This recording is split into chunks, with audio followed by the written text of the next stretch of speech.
What's up YouTube, my name is Danny James, and in today's video I'm going to be showing you how to do pop in and pop out text effects like the ones you've seen in the K-Flock music videos, the entire Bronx drill music scene, and drill videos in general. If you do end up enjoying this content, kindly give it a like and subscribe if you're new to the channel. Without further ado, let's jump into After Effects. We are on my composition and I have a clip with K-Flock right here. The first thing that you want to do, you want to go to your text tool right on top.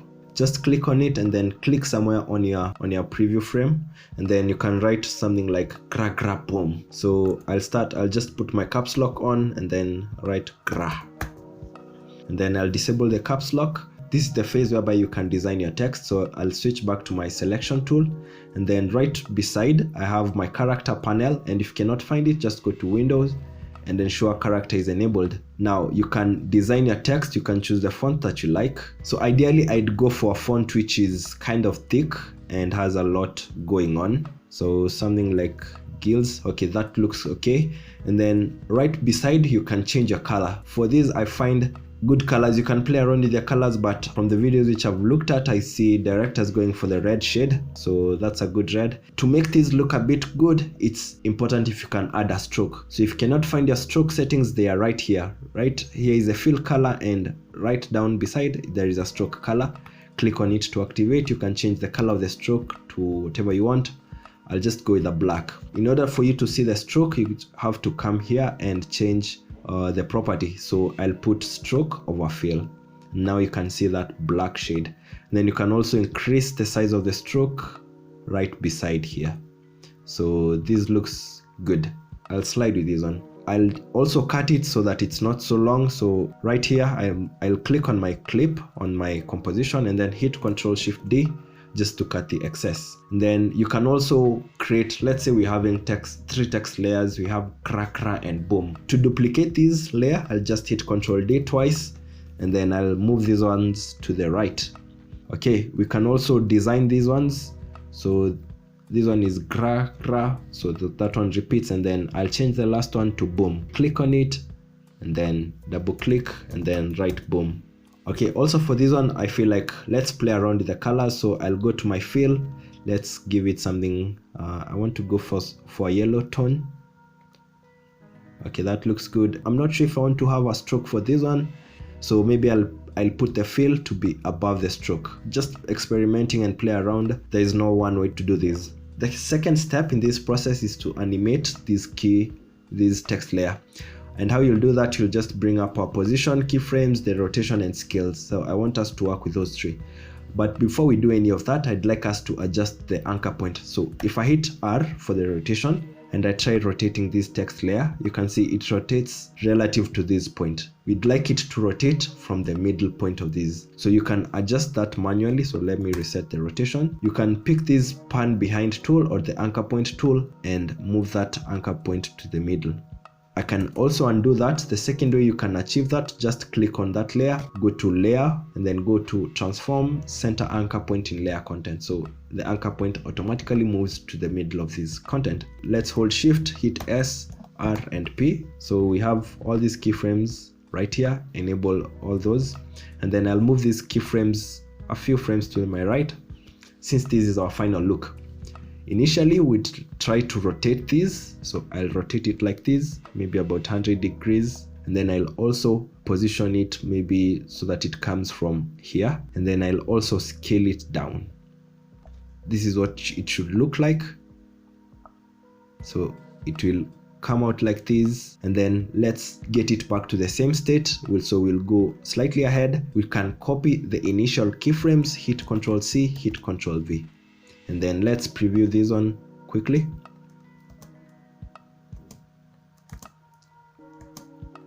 So it should be really fast like that. You can now measure your keyframes according to how much distance you want between all of them. So I think I'll leave it just like that. And then you can now cut the excess if you don't need it, and then I'll trim this. So you can also copy the same keyframes to our second text layer, but let's just do this manually because we want a different look. Now I'll go to our second text layer. I'll hit S, hold shift, hit R and P, Okay, let me collapse this other layer by hitting U, and then here I'll press S, hold shift, then P and R. Enable the 3 keyframes. This should be our final look, so we'll go right behind and then we can rotate it anti-clockwise. But before we do that, you can see the anchor point isn't really positioned, so you can also change that. I'll go to my layer panel, transform center anchor point. I'll also disable that keyframe for position and then re-enable it. Right here, let's rotate it maybe anti-clockwise, and then you can also position it to come from a little bit on the left side. You're just having fun with it, and then I'll also scale it down. Okay, so you can see, let's manually add a keyframe for position, and then go a few frames to the right and then copy our initial keyframes like that, and then I'll trim the excess. So if I preview this from the top,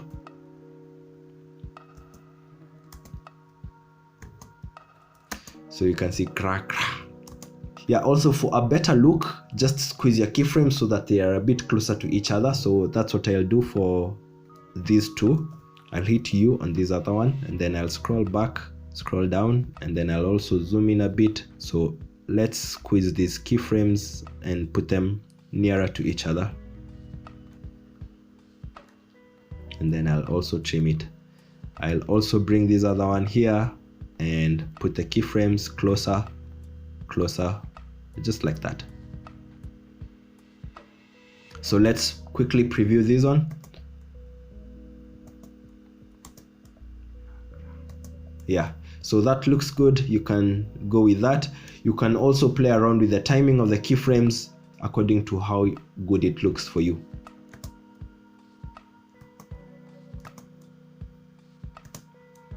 Okay, let me just add a few seconds or a few frames in between. I feel like that was too spaced.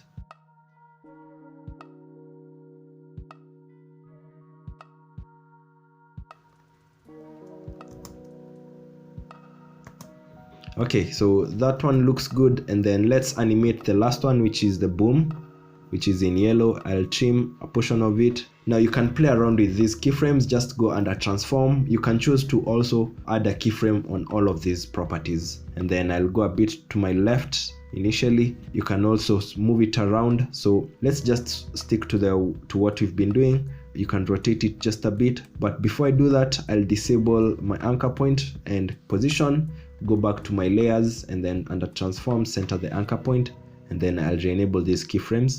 Then we can now rotate it just a bit, about -62 degrees. We'll also lower the opacity and then scale it down, which is the same, and then it will zoom in like this, and then we copy these keyframes and reset them. If you're copying these keyframes and you happen to not need to add any keyframes here, just manually come right here and add a manual keyframe like that. And then I'll squeeze these keyframes like that, and then let's copy our initial keyframes, Ctrl C, a bit here, hit Ctrl V. Okay, let's preview everything from the top. I'll also hit U to collapse everything.